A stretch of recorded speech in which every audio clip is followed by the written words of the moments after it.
अरे रेल रोकने से क्या उसको आदिवासी उसको क्या एसटी सूची में रखा जाएगा? कुछ भी रोकिए ना। मैं तो अगर न्यायालय पर विश्वास है, अगर आपको संसद पर विश्वास है, तो आपको रेल रोकने की जरूरत नहीं है। दूसरी ओर हमारे लिए आदिवासियों के लिए जो व्यवस्थाएं बनाई गई है उस व्यवस्थाओं के खिलाफ खड़े होते हैं। यहाँ के धन संपदा को लूटना है, यहाँ पे व्यवस्थाओं को लूटना है, यही सब उन लोगों का रणनीति है। बड़े बड़े नेता मंत्री हैं जो आदिवासी होकर आदिवासियों के साथ नहीं खड़े हो रहे हैं। आदिवासी संगठन आवाज उठा रहे हैं कि हम लोग शामिल नहीं होने देंगे। तो हमारे साथ बहुत से लोग जुड़े हुए हैं, उनसे सीधे जुड़ेंगे और बातचीत करने की कोशिश करेंगे कि आप लोग जो है आज प्रेस वार्ता रखेंगे तो किस मुद्दे पर रखेंगे? ये जो मामला अभी पूरा झारखंड में गर्म चल रहा है, हमको लगता है प्रेस के मीडिया भी इस चीज को लेकर अनभिज्ञ नहीं है। आदिवासियों का हकमारी करने के लिए एक गैर आदिवासी समुदाय जिससे कुर्मी और कुर्मी बोल रहे हैं, दोनों एक ही है। वो समुदाय जो है आदिवासी बनने के लिए शेड्यूल ट्राइब का सूची में अपने आप को सूचीबद्ध करने का जो है कि कई सालों से प्रयास कर रही है। तो उसके खिलाफ अभी हम लोग जो है कि यहाँ पे एक प्रेस वार्ता रखे थे और तमाम आसपास संगठन के लोग इसमें एकजुट होकर के हम लोग उसके खिलाफ में कैसे मोर्चा खोलेंगे, कैसे सरकार को घेरेंगे, कैसे हमारे जो बड़े बड़े नेता मंत्री हैं जो आदिवासी होकर आदिवासियों के साथ नहीं खड़े हो रहे हैं, उसको कैसे हम लोग आड़े हाथ लेंगे, इसको लेकर के हम लोग एक रणनीति तैयार करने के लिए यहाँ पर आज बैठक हुई थी।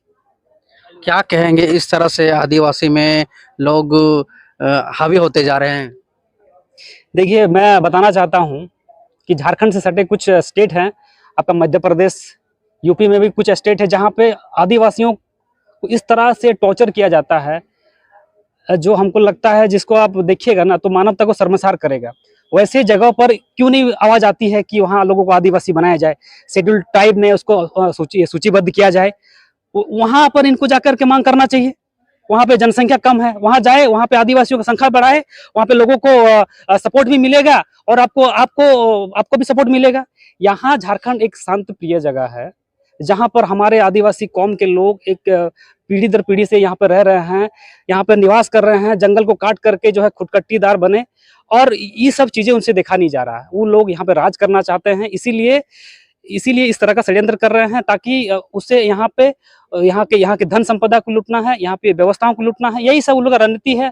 और ये सीधा सीधा दिख रहा है। आप बताइए, जब भी यहाँ पर सरना आंदोलन होता है, कभी किसी महतो समाज को देखें आंदोलन करने के लिए? नहीं। पैसा कानून जो हमारे लिए बनाया गया है, 5वीं अनुसूची जो हमारे लिए बनाई है, उसके खिलाफ ये लोग मुहिम छेड़ते हैं, उसके खिलाफ कोर्ट जाते हैं। तो आप एक तरफ आदिवासी बनना चाहते हैं, दूसरी ओर हमारे लिए आदिवासियों के लिए जो व्यवस्थाएं बनाई गई है उस व्यवस्थाओं के खिलाफ खड़े होते हैं। तो हम क्या सोचें?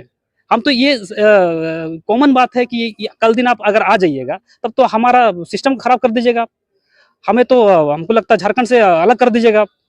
तो ये पूरा समाज इसको लेकर चिंतित है और उसके खिलाफ एकजुट है। पूरा परिचय। मैं रविंद्र सरदार, झारखंड ट्राइबल भूमिज मुंडा यूथ ऑर्गेनाइजेशन का अध्यक्ष हूँ। हम लोग जमशेदपुर से आए हैं। और भी हमारे बीच उनसे सीधा जुड़ेंगे और बातचीत करने की कोशिश करेंगे।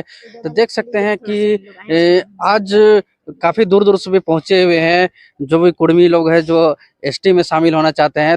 तमाम आदिवासी लोग विरोध कर रहे हैं कि हम लोग आदिवासी में शामिल नहीं होने देंगे। क्या कहेंगे दादा?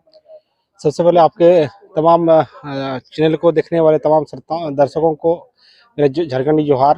हम लोग जमशेदपुर से आए हैं। आज नगड़ी टोला के इस सारना भवन के इस प्रेस कॉन्फ्रेंस में हम लोग आए हैं। आज तमाम आदिवासी संगठनों के साथ प्रेस कॉन्फ्रेंस हुई, जहां पर हम लोग आज कुर्मी समुदाय के द्वारा असंवैधानिक तरीके से जो मांग उनकी है कि उनको आदिवासी यानी कि एसटी सूची में शामिल किया जाए, उनका ये मांग है। उनका कहना है कि हम संवैधानिक तौर पर मांग कर रहे हैं। अगर संवैधानिक तौर पर आप मांग कर रहे हैं, आपको अगर न्यायालय पर विश्वास है, अगर आपको संसद पर विश्वास है, तो आपको रेल रोकने की जरूरत नहीं है।